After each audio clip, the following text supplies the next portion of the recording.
अस्सलामुअलैकुम स्टूडेंट्स। उम्मीद करता हूँ आप लोग खैरियत से होंगे। हाजिर हूँ एमएफ इंग्लिश सेंटर से। तो स्टूडेंट आज जो है अपना सेकंड लास्ट जो है वो टॉपिक करेंगे इवेपोरेशन प्रोसेस। बड़ा ही इंपॉर्टेंट प्रोसेस है और अक्सर हमारे आंखों के सामने ये प्रोसेस होता है और हम इसे समझ नहीं पाते। फॉर एग्जाम्पल आपने जो है वो कपड़े धो के सुखाए।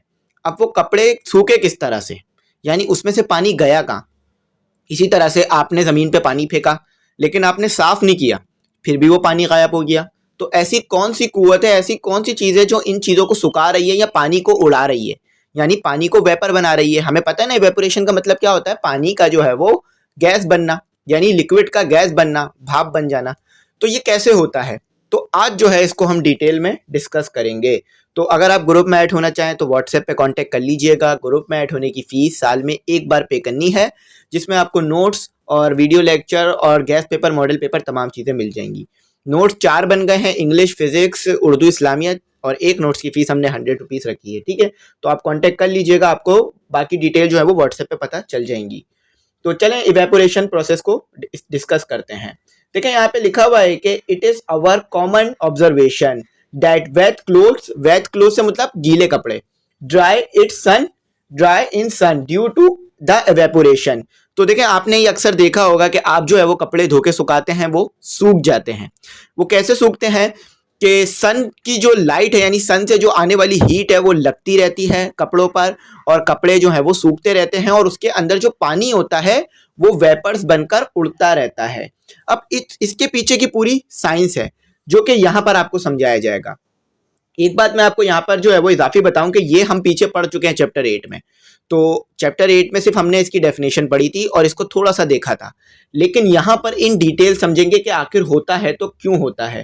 ठीक है, तो आगे कहा जाता है कि the water in the wet cloth take heat energy from the sun and get evaporated. Similarly the water taken from the sea is kept under the sun for a long period of time, leading to the evaporation of the water molecules, and as a result the common salt is formed। तो देखें यहाँ पे दो चीज़ों की example दे के समझाई जा रही है। सबसे पहली एग्जाम्पल जो है आपके पास कपड़ों की है। तो यहाँ पर जो है मैं एक रफ सा जो है वो सूट ड्रॉ करता हूँ आपके लिए। ठीक है, यहाँ पर एक रफ सा जो है हम सूट ड्रॉ कर लेते हैं। तो ये है हमारे पास एक कपड़ा। ठीक है, इसे जो है हमने धोकर सुखाया। तो इसमें होता क्या है कि ये गीला है, समझ लीजिए ये मैं डॉट बना रहा हूँ। ठीक है, ये गीला है, पानी इससे निकल रहा है। आपने जो है इसे किसी भी रस्सी पर जो है वो सुखा दिया।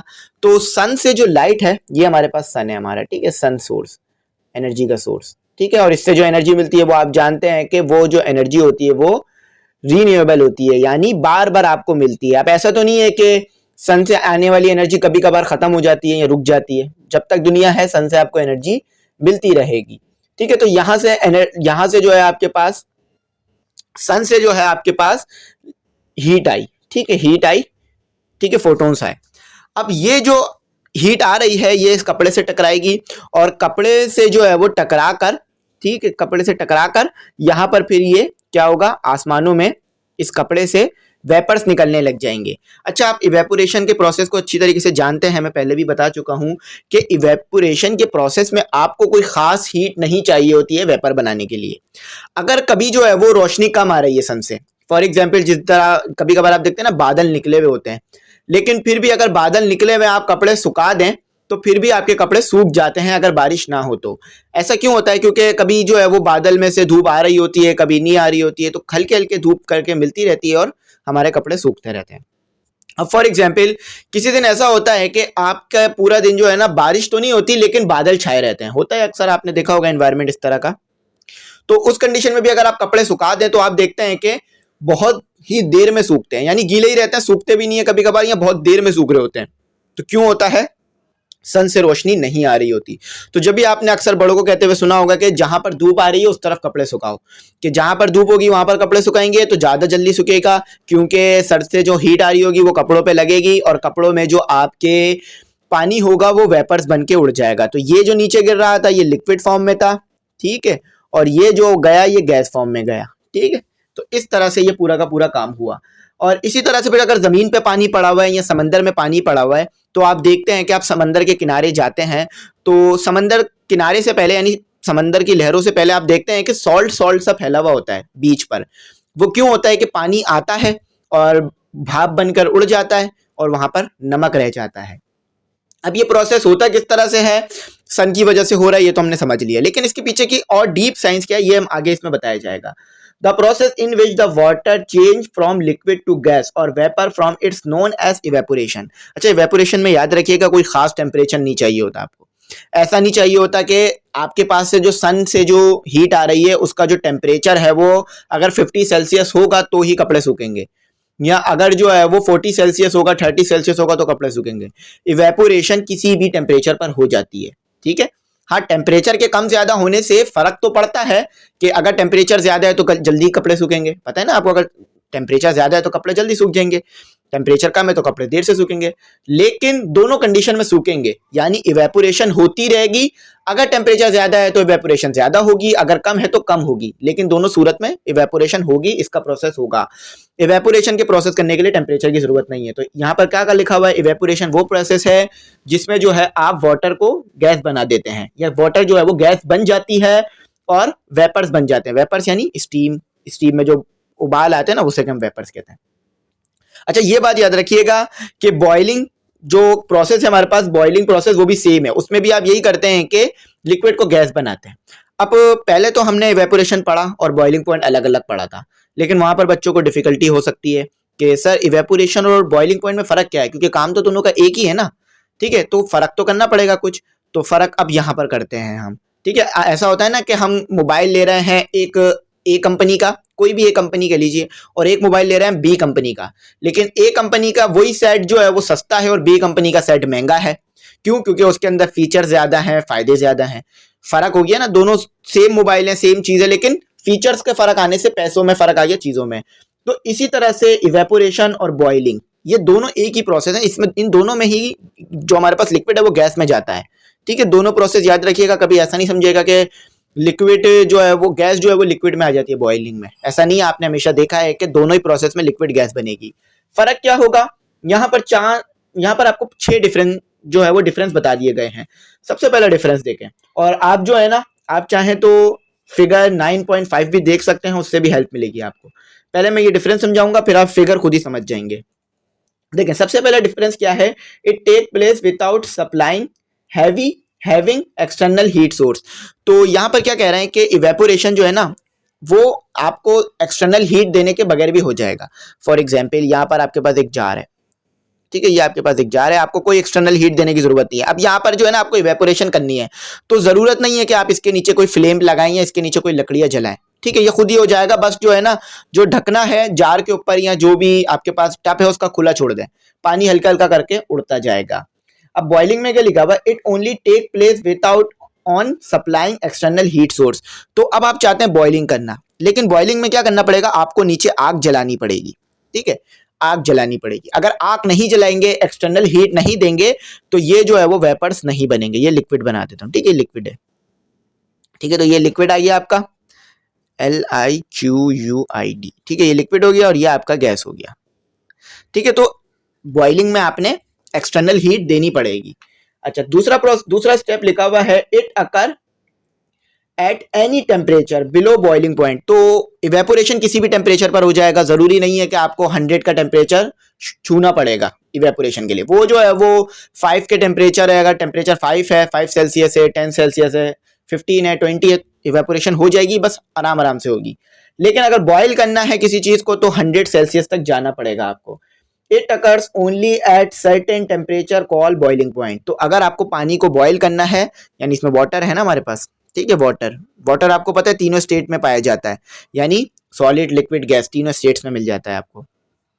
तो अगर अब आपने वाटर को बॉयल करना है तो आपको जो है वो टेम्परेचर देना पड़ेगा, एक खास बॉइलिंग पॉइंट देना पड़ेगा। तो वाटर का बॉइलिंग पॉइंट क्या है, 100 सेल्सियस, ठीक है। इसी तरह फ़ारेनहाइट में भी चेक कर सकते हैं इसे। तो वाटर का बॉइलिंग पॉइंट 100 सेल्सियस है। अच्छा, तो ये हमारा एक हो गया। अब दूसरा कहते हैं कि इट कॉज कूलिंग। तो जब इवेपोरेशन होती है ना तो चीज ठंडी हो जाती है। इवेपोरेशन होने से क्या होता है, चीज ठंडी हो जाती है। फॉर एग्जाम्पल, आप गर्म पानी लाकर जो है उसमें रख दें धूप में, तो आप देखेंगे गर्म पानी गर्म नहीं रहेगा, ठंडा हो जाएगा, ठीक है, कुछ ठंडा हो जाएगा। आप चाहें तो एक्सपेरिमेंट करके देख सकते हैं। और साथ ही साथ जो है वो उसमें से वेपर्स भी बनते रहेंगे, पानी कूल भी हो जाएगा। लेकिन यहाँ पर लिखा हुआ है कि बॉइलिंग में it do not cause cooling, लेकिन अगर आप बॉईल कर रहे हैं ना तो ये कूल नहीं होगा, ये गर्म ही होता रहेगा, ठीक है। यानी 100 जब तक ये पानी की फॉर्म में है तो 100 सेल्सियस से ज्यादा टेम्परेचर नहीं जाएगा, लेकिन ये गर्म ही रहेगा, ठंडा नहीं हो पाएगा। आप चाहें तो देख सकते हैं जब पानी उबल रहा हो, लेकिन हाथ रख के नहीं देखिएगा क्योंकि हाथ इससे जल सकता है, क्योंकि 100 सेल्सियस हमारा जो स्किन है वो बर्दाश्त नहीं कर सकती है, उसमें स्किन जल जाती है, ठीक है। तो जब भी पानी बॉईल कर रहा हो तो कभी भी इसको छू के ना देखेंगे टेम्परेचर कितना है, क्योंकि हमारा हाथ कोई थर्मोमीटर नहीं है जो कि टेम्परेचर बता दे। बस ये इतना थर्मोमीटर है, इस तरह से थर्मोमीटर काम करता है हमारा हाथ, के वो ठंडा है या गर्म ये बता सकता है। अब एग्जैक्ट कितना टेम्परेचर है ये सिर्फ थर्मामीटर बताएगा, क्योंकि वही इस काम के लिए बना है। अक्सर आपने देखा होगा कि लोग जो है वो गर्म होते हुए पानी में उंगली डाल देते हैं या तेल में उंगली डाल लेते हैं कि चेक करें कितना गर्म हुआ है। तो हमारा हाथ कोई थर्मोमीटर नहीं है, ठीक है। वो हमारे हाथ से थर्मोमीटर वाले काम नहीं लिए जा सकते कि कितना गर्म है या कितना ठंडा है। हाँ, अगर आपको चेक करना है गर्म है या ठंडा है तो आप हाथ ऊपर से जो है वो यूं रख के देख सकते हैं, उससे आपको अगर तपिश मिल रही है, अगर कोई चीज गर्म होगी तो तपिश देगी, अगर तपिश मिल रही है तो गर्म है, अगर नहीं मिल रही है तो ठंडी है। लेकिन फिर भी उंगली डिप ना करें, ठीक है, थर्मोमीटर का इस्तेमाल करें, क्योंकि वही काम इस चीज के लिए बना है। अब आप उंगली डिप करते हैं किसी गर्म तेल में या पानी में, हाथ जल जाता है तो कहीं 100 आपको उस पर खर्च करना पड़ेगा और फिर निशान भी रह जाएगा। इससे अच्छा ये है कि थर्मोमीटर खरीद लें उन दवाइयों के पैसों से, जो कि आप उंगली डाल के अपने आप को बीमार करेंगे या नुकसान पहुंचा लेंगे। तो हमेशा याद रखें कि कभी भी किसी इंस्ट्रूमेंट का काम खुद ना करें। जैसे कि अगर कोई पाने का काम है, जैसे कि स्क्रू आपने कोई टाइट करना है और आपको उसके लिए चाहिए स्क्रू ड्राइवर, तो आप खुद उंगली से टाइट ना करें, उंगली कट सकती है, ठीक है, उनकी शार्प होती है साइडेड। तो चले आप आगे पढ़ते हैं। इट इज रिलेटिवली स्लो, तो आपको मैंने जैसे बताया था इवेपोरेशन बहुत स्लो प्रोसेस है, ठीक है, टाइम लग जाता है काफी। अगर आप देखना चाहें तो देख सकते हैं कि पानी कभी रोड पे पड़ा हुआ हो तो कई कई दिन लग जाते हैं पानी को भाप बनने में, ठीक है। It is relatively fast, boiling तेज होती है, ठीक है, आपने देखा होगा तेजी में पानी उड़ जाता है।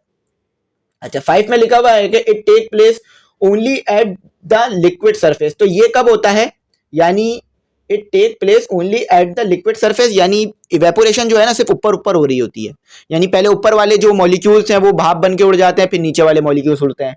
लेकिन बॉइलिंग करते हुए क्या होता है कि it take place throughout the liquid, यानी जब आप बॉइल करते हैं ना तो तमाम मॉलिक्यूल्स जो है ना वो उन तमाम को एनर्जी मिल रही होती है, तो वो तमाम जो है वो वेपर्स बन रहे होते हैं। यानी जब आप, यहाँ पर मैं लिक्विड बना देता हूँ, ठीक है, ये लिक्विड, इसको समझने में आसानी रहेगी।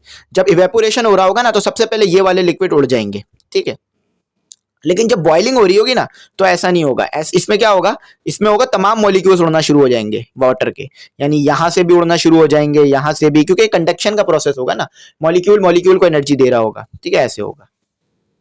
अच्छा, अब 6 में है नो फॉर्मेशन ऑफ बबल्स। अच्छा, इवेपोरेशन में आपको कभी भी बबल्स बने हुए नजर नहीं आएंगे, यानी आप अगर कपड़े सुखाते हैं तो आप देखते हैं कि भाप बन के उड़ रहा होता है, यानी अगर बबल नजर आ रहे होते हैं आपको, नहीं ना, जमीन पे बन रहे होते हैं। लेकिन जब आप पानी को बॉईल करते हैं तो बबल्स यानी बुलबुले बनते हुए नजर आते हैं। अब यहां देख सकते हैं इवेपोरेशन कैसे हो रहा है कि सिर्फ जो सरफेस है उससे पानी उड़ रहा है, ठीक है, जो आपको 5 स्टेप बताया था इन्होंने, वो यहाँ आप देख भी सकते हैं 9.6 9.5 फिगर में, कि सिर्फ जो है ना सरफेस से बबल्स बन के उड़ रहा है, और बॉइलिंग में आप देखें हर तरफ से पानी बबल बन के उड़ रहा है, ठीक है। चलें, अब ये मुख्तलिफ जो है ना आपको टेम्परेचर दिया हुआ है, ये बॉइलिंग पॉइंट दिए हुए हैं आपको, ठीक है, कि कौन सी चीज कब बॉयल हो जाएगी, यानी वो कब जो है वो लिक्विड से गैस बनने लग जाएगी। तो वाटर का तो आपको पता है 0.0 सेल्सियस होगा तो वो फ्रीज हो जाएगा, और बॉयल कब होगा 100 पर। और इसी तरह से एसिटिक एसिड अगर 17 टेम्परेचर है, 17 टेम्परेचर है तो ये 17 सेल्सियस टेम्परेचर है तो ये क्या होगा, फ्रीज हो जाएगा, यानी वाटर से जल्दी फ्रीज हो जाएगा। और बॉयल कब होगा 118, ठीक है। और बेंजीन ये जो है वो 5.5 सेल्सियस पे फ्रीज हो जाएगा, यानी जम जाएगा, और बॉयल कब होगा 80.2 पर। और क्लोरोफॉर्म, ठीक है, क्लोरोफॉर्म अक्सर आपने मूवीज में देखा होगा, और ये जो बॉयल होगा आपके पास, ये फ्रीज जो होगा आपके पास -63.5 पर होगा, और बॉयल जो होगा ये आपके पास 61.2 पर होगा। और इथेनॉल जो है आपके पास, इसमें अल्कोहल होता है, ये जो है वो फ्रीज होगा -117.5 -117.7 ठीक है, बहुत ज्यादा इसमें आपको टेम्परेचर माइनस में लेके जाना पड़ेगा। और ये बॉयल जल्दी हो जाएगा, सिर्फ 78.4 पर हो जाएगा। अच्छा, अब इवेपोरेशन से ना यहाँ पर आपको बताया जा रहा है कि ये कूलिंग किस तरह से होती है। यहाँ लिखा हुआ है इवेपोरेशन कॉजेस कूलिंग, तो इसको भी पढ़ते हैं। देखें यहाँ मैं लिख देता हूँ, ये भी एक इंपॉर्टेंट चीज है, आपको ये देखना होगा ताकि आपको बात समझ में आए, ठीक है। यहाँ मैं लिख देता हूँ इवेपोरेशन कॉज, कॉज यानी वजह बनता है, कॉजेस यहाँ यू आएगा, चलें इसको स्पेलिंग सही कर देते हैं। तो ये जो है इस जब ये प्रोसेस होगा तो आपके पास जो चीज है वो ठंडी भी हो जाएगी, ठीक है, क्योंकि ये जो है वो वेपर्स बना के उड़ाता रहता है चीजों को, कॉजेस कूलिंग। चलें अब इसको डिस्कस करते हैं थोड़ा सा। When evaporation occurs, the molecules of water with greater kinetic energy escape from its surface. So the molecules of water with lower kinetic energy are left behind. This results in a decrease in the temperature of water. Hence, evaporation cause cooling. देखें simple process यहाँ पर आपको बताया जा रहा है। ये मैंने बना दिया वाटर, ठीक है, ये वाटर बना दिया, चलें, ठीक है, किसी भी जार में या किसी भी चीज में। तो जब इवेपोरेशन होगी ना, यानी जब हीट आकर सन से इस पे लगेगी, ये छोटा सा सन ड्रॉ कर दिया मैंने आपके लिए, ठीक है, जब हीट आकर इस पे लगेगी, ठीक है, यहां से हीट आकर इस पे लग रही है, तो ये जो हीट है ना ये बबल्स बना देगी, ठीक है, बबल्स मुराद यहाँ पर ये इसको इवेपोरेट कर देगी, इसको स्टीम बनाकर उड़ा देगी, यानी स्टीम ही बनेगी लेकिन बहुत हल्के हल्के करके बनेगी, ज्यादा तेज भाप नहीं मिलेगी आपको, बस इसमें जो है वो उड़ रही होगी, आपका पानी उड़ रहा होगा, ठीक है, इवेपोरेट हो जाएगा, वेपर्स बनकर उड़ जाएगा, स्टीम नहीं बनेगी, वेपर्स बनकर उड़ जाएगा। लेकिन जो नीचे वाले मॉलिक्यूल्स है ना, जो नीचे वाला पानी है वो ठंडा हो जाएगा, जब ये ऊपर वाला उड़ जाएगा नीचे वाला ठंडा हो जाएगा, क्योंकि जो काइनेटिक एनर्जी इसे मिलेगी ना, सन से जो हीट आई उसने जो है वो वाटर के मॉलिक्यूल्स की काइनेटिक एनर्जी को बढ़ाया और वाटर के मॉलिक्यूल्स वेपर बनकर उड़ गए, लेकिन नीचे वाला जो है आपके पास वो ठंडा हो जाएगा पानी, ठीक है, वो फिर आराम आराम से उड़ेगा, वो आराम आराम से उड़ेगा। तो यही काम जो है वो मटकों में हो रहा होता है। अब किस तरह से, आपके पास एक मटका है, अब मटके में आपने पानी को डाल दिया तो वो पानी जो है वो ठंडा होता जाता है। ठंडा क्यों होता है? क्योंकि मटका ठंडा होता है, तो वो मटके से जो है वो एनर्जी, यानी मटके में जो है पानी, अब पानी कैसे, मैं बताता हूँ होता कैसे है। ये मटका आपके पास ठंडा है, ये मैं यहाँ पे एग्जाम्पल देने ड्रॉ करता हूँ। ये आपने जो है वो एक मटका बनाया, ठीक है, अब तो मटके से पानी नहीं पिया जाता लेकिन ये बड़ा फायदेमंद होता है। तो ये आपने मटके में पानी रखा हुआ और पानी गर्म डाला था। अब ये जो पानी है ना, ये मटके के सरफेस से लगा रहेगा और मटके के सरफेस में अपनी जो है वो हीट एनर्जी देता रहेगा, क्योंकि पानी गर्म है, तो मटका जो है वो ठंडा करता रहेगा पानी को। तो कुछ टाइम बाद आप देखेंगे पानी ठंडा हो जाएगा, ठीक है, क्योंकि मटका जो पानी की गर्मी है ना उसको अब्जॉर्ब कर लेगा और पानी को ठंडा बना देगा। और जो बाहर से आ रही होगी हीट, उसको जो है वो मटका, आपको पता है मटके का जो गर्म होने का जो टेम्परेचर है वो काफी ज्यादा होता है, तो ये इतनी जल्दी गर्म नहीं होता। जब भी आप देखते हैं कि कूलर धूप में रख दें तो वो ज्यादा गर्म हो जाता है, जबकि मटका रख दें तो पानी अंदर ठंडा मिलता है, ठीक है। अब अगर अभी भी आप गांव के इलाकों में रहते हैं या गांव के इलाकों में जाएं तो वहां पर आपको ये ट्रेडिशनल चीजें देखने के लिए मिल जाएंगी जो कि बड़ी ही फायदेमंद है और इस दौर में तो खत्म होती जा रही है, नापैद होती जा रही है, ठीक है। यानी ये अब आपको बहुत कम मिलेगा मटका, और अब बेचने भी नहीं आते इस तरह के मटके, क्योंकि लोग लेते नहीं है, थोड़े नाजुक होते हैं ये।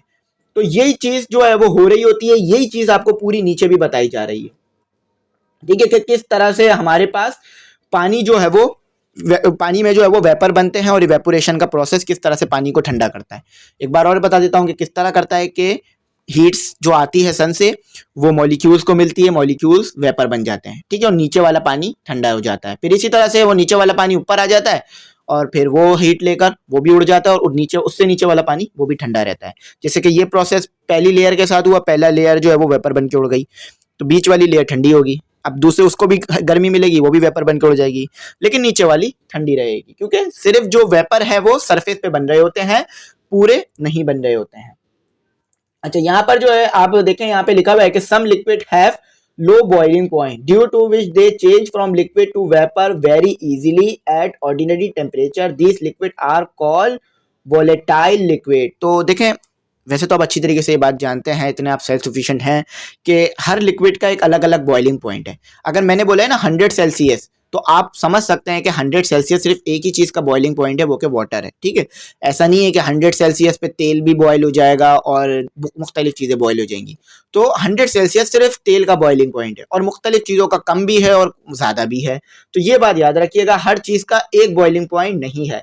जैसे कि हर इंसान की एक जैसी सूरत नहीं है ना, इसी तरह याद रख लें कि हर इंसान की एक जैसी सूरत नहीं है ना, इसी तरह से हर मटेरियल या हर एलिमेंट या हर चीज़ का एक जैसा बॉइलिंग पॉइंट भी नहीं है। अब कुछ इंसान होते हैं ज़्यादा गर्मी बर्दाश्त कर लेते हैं, कुछ कम, ठीक है, तो इसको ऐसे भी समझ सकते हैं आप। अच्छा, यहाँ पर आप जानते हैं कि यहाँ पर कुछ चीज़ें आपको लिख के दी हुई हैं जो कि बहुत ज़्यादा जल्दी बॉयल हो जाती हैं, जल्दी वेपर बन जाती हैं। अब फॉर एग्जाम्पल यहाँ पे लिखा हुआ है कि Methylite ether has low boiling point. If little amount of methylated spirit is taken on our hand, it evaporates rapidly and our hand feel instantly cold. देखें, स्पिरिट जो है हमारे पास एक ख़ास किस्म का जो है वो एक चीज़ है जो कि हम इस्तेमाल करते हैं कॉस्मेटिक में। आपने देखा होगा कि नेल पॉलिश के अंदर और उसको छुड़ाने के लिए स्पिरिट लगाया जाता है, जो कि उसे क्या करता है, नेल पॉलिश को उतार देता है। लेकिन अगर यही स्पिरिट आपके हाथ पे लग जाए तो आप देखते हैं कि आपको ठंडक महसूस होती है। क्यों? क्योंकि वो उसका बॉइलिंग पॉइंट जो है वो कम है, वो जल्दी बॉयल हो जाता है। तो जैसे ही हाथ पे लगता है स्पिरिट, वो उड़ जाता है और आपको ठंडक महसूस होती है। लेकिन ये चीज़ें जो है वो स्किन के लिए ख़तरनाक होती हैं। ठीक है, आपने कोई भी जो है वो एलिमेंट या कोई भी सब्सटेंस अपने हाथों पे नहीं लगा के देखना कि कितनी ठंडक मिल रही है, और ना ही स्प्रे जो होते हैं बॉडी स्प्रे उन्हें हाथों पे मारना है या मुंह पे, क्योंकि आपको पता है कि हमारी स्किन सेंसिटिव है। इस तरह की चीज़ें हमारे हाथ मुंह पे लगने से हमें ठंडक तो मिलती है, लेकिन वो डैमेज कर देती है अंदर से चीज़ों को, तो हमें नुकसान हो जाता है। अच्छा, तो ये मैंने आपको बता दिया कि मुख्तलिफ सब्सटेंस का मुख्तलिफ जो है आपके पास बॉइलिंग पॉइंट रहेगा। अब इवेपोरेशन में टेम्परेचर का और मुख्तलिफ चीज़ों का भी बड़ा खास किरदार होता है कि इवेपोरेशन कब ज़्यादा होगी कब कम होगी। तो यहाँ पे लिखा हुआ है factor which influence surface evaporation, यानी इवेपोरेशन की सरफेस पर, आपको पता है इवेपोरेशन की पानी की सिर्फ सरफेस पर होता है। ठीक है, पूरे पानी में नहीं हो रहा होता, सिर्फ सरफेस पर हो रहा होता है। तो ये भी जो है वो कुछ चीज़ों पे डिपेंड करता है कि कब जो है वो इवेपोरेशन ज़्यादा होगी कब कम होगी। ठीक है, यहाँ मैं लिख देता हूँ फैक्टर्स। ठीक है, इसके फैक्टर्स बयान कर देता हूँ, इंशाल्लाह आप इसको पढ़ लीजिएगा, समझ लीजिएगा, मैं भी समझा देता हूँ और फिर हमें ये समझ में आ जाएगी बात। अच्छा, temperature with the increase in temperature the rate of evaporation also increase. तो आपको अच्छी तरीके से पता है कि अगर टेम्परेचर ज़्यादा है, गर्मी ज़्यादा है, तो इवेपोरेशन ज़्यादा होगी, यानी पानी ज़्यादा वेपर बन के उड़ेगा, भाप बन के उड़ेगा। अच्छा, wind speed, rate of evaporation also increase with the increase in wind speed, यानी अगर हवा तेज चल रही होगी ना, यानी आपके कपड़ों को ज्यादा हवा लग रही होगी तो भी वेपर ज्यादा बनेंगे, क्योंकि गर्मी ज्यादा मिलेगी उस वक्त। अच्छा, सरफेस एरिया ऑफ लिक्विड, तो rate of evaporation increase with the increase of surface area of liquid. अब सरफेस एरिया क्या ये है, यानी इसमें इवेपोरेशन ज्यादा होगी, ठीक है, और इस वाली जगह पे कम होगी। क्यों? पानी तो इधर ज्यादा है लेकिन कम होगी। इसकी वजह क्या है? इसका सरफेस एरिया कम है, ऊपर की जगह कम है और इसका ज्यादा है। ठीक है, तो यहाँ ज्यादा हीट लेगा ये, यहाँ कम लेगा, तो ये हमें देखने पड़ता है। अच्छा, ह्यूमिडिटी, तो ह्यूमिडिटी क्या है आपके पास? ये होता है नमी। हवा में, हम कहते हैं ना, आपने अक्सर सुना होगा टीवी में, हवा में नमी कम है। तो यानी हवा में जो है वो नमी कम होने से क्या होता है कि हमारा जो इवेपोरेशन होता है वो कम हो जाता है। यानी यहाँ लिखा हुआ है the rate of evaporation decrease with increase in humidity, यानी अगर ह्यूमिडिटी ज्यादा है, सॉरी इसमें ये सही कर लीजिएगा कि अगर जो है आपके पास हवा में नमी ज्यादा है तो इवेपोरेशन कम होगी, क्योंकि पहले से ही काफी नमी मौजूद है हवा में, और फिर ये भी और पानी भी जो है वो नमी बन के उड़ेगा, यानी वेपर्स बन के, तो कम होगा। लेकिन अगर हवा में खुश्की ज्यादा है तो ज्यादा जो है आपके पास क्या होगा? इवेपोरेशन होगा। यानी अगर ह्यूमिडिटी ज्यादा है तो इवेपोरेशन कम, और ह्यूमिडिटी कम है तो इवेपोरेशन ज्यादा, तो इनवर्स रिलेशन हो गया। नेचर ऑफ लिक्विड, तो आपको पता है कि मुख्तलिफ चीजें मुख्तलिफ टेम्परेचर पे इवेपोरेशन करती हैं। तो nature of liquid also effect the rate of evaporation. Liquid with lower boiling point have greater vapour pressure and evaporate more rapidly. तो जिन जिन का बॉइलिंग पॉइंट कम होगा ना, वो ज्यादा जल्दी वेपर बनेंगे। अभी स्पिरिट का मैंने आपको बताया था, स्पिरिट का बॉइलिंग पॉइंट कम था तो वो जल्दी वेपर बन रहा था। अब पानी का जो है वो ज्यादा है, बॉइलिंग पॉइंट 100 सेल्सियस तक है, तो पानी जो है वो कम हल्के हल्के करके वेपर बनाएगा। तो अगर बॉइलिंग पॉइंट जिस चीज का कम है तो उसमें वेपर ज्यादा बनेंगे, और जिस चीज का बॉइलिंग पॉइंट ज्यादा है उसमें वेपर कम बनेंगे। अच्छा, यहाँ लिखा हुआ है कि solute concentration, salty water evaporate more slowly than pure water. तो अगर जो आपके पास पानी है उसमें नमकियात ज्यादा है तो वो जो है वो ज्यादा क्या होगा कि वेपर नहीं बनाएगा। तो यहाँ लिखा हुआ है ना, salty water evaporate more slowly than pure water. अगर पानी में नमक ज्यादा है तो वेपर कम बनेंगे, और पानी प्योर है, प्योर से मुराद कि जैसे कि हमारे पास मिनरल वाटर आता है, वो भी एक तरह से प्योर ही मान लीजिए, ठीक है, तो वो ज्यादा जल्दी वेपर बन जाएगा, क्योंकि उसमें नमक कम है तो उसका जो है वो कॉन्सेंट्रेशन भी कम होगी। ठीक है, तो ये हमारा यहाँ पर कंप्लीट हो गया। यहाँ पर मैंने इन डिटेल आपको पढ़ा दिया। अब आखिरी लेक्चर है जो इंशाल्लाह आज ही अपलोड करने की कोशिश करूंगा, थर्मल एक्सपेंशन, लेकिन उसके लिए वीडियो दूसरी बनाऊंगा, क्योंकि फिर उसमें मुझे जो है ना आपको थर्मल एक्सपेंशन, वॉल्यूमेट्रिक एक्सपेंशन, मुख्तलिफ चीज़ें समझानी पड़ेंगी। तो देखिए मैंने डिटेल में आपको बता दिया, एग्जाम्पल और इसके पीछे की फिजिक्स सब बता दी। फिर भी अगर कुछ नहीं समझ में आया हो या कुछ रह गया हो तो आप एक बार वीडियो को रिवाइंड करके ज़रूर देखा करें। अक्सर बच्चों की प्रॉब्लम होती है, सर हमें ये बात समझ नहीं आई, लेकिन जब वो रिवाइंड करके देखते हैं उन्हें वही बात समझ में आ जाती है। क्यों? क्योंकि वो पहले सुन चुके होते हैं चीज़ को, लेकिन समझ नहीं पाते। दूसरी बार में जब गौर से सुनते हैं तो वो समझ जाते हैं। तो आप एक बार ये करके ज़रूर चेक कीजिएगा, इंशाल्लाह आपको बात समझ में आ जाएगी। और फिर भी नहीं आया तो ज़रूर पूछिएगा। कमेंट सेक्शन में मैसेज करके ज़रूर बताइएगा आपको वीडियो कैसी लगी। अच्छा, यहाँ पर मैं आपसे कहूँगा कि आप चैनल ज़रूर सब्सक्राइब करा करें, बेल आइकन ज़रूर प्रेस कर दिया करें, क्योंकि सब्सक्राइब ना करने वालों का रेशो बहुत ज़्यादा है और सब्सक्राइब करने वालों का रेशो बहुत कम है। तो आप लोग सब्सक्राइब करेंगे तो ये भी रेशो बढ़ेगा। और अगर आपको ग्रुप में ऐड होना है तो मैंने आपको पहले शुरू में बता दिया था वीडियो के, वो आप देख लीजिएगा। ग्रुप में ऐड होने की जो फीस है साल में एक बार देनी है। व्हाट्सएप पे कांटेक्ट कर लीजिए, मैं आपको वहाँ पर तमाम चीज़ें जो है बता दूंगा। और अगर नोट्स चाहिए हो तो पीडीएफ फॉर्मेट में मिल जाएंगे, फिजिक्स के, इंग्लिश के, उर्दू के, इस्लामियत के। ठीक है, तो आप उससे भी तैयारी कर सकते हैं। तो चलें, अब जो है वो मैं यहाँ पर आपको आखिर में यही कहूँगा कि आपने जो है ना चैनल ज़रूर सब्सक्राइब करना है। ठीक है, थैंक्स फॉर वॉचिंग। अल्लाह हाफिज़, दुआ में याद रखिएगा।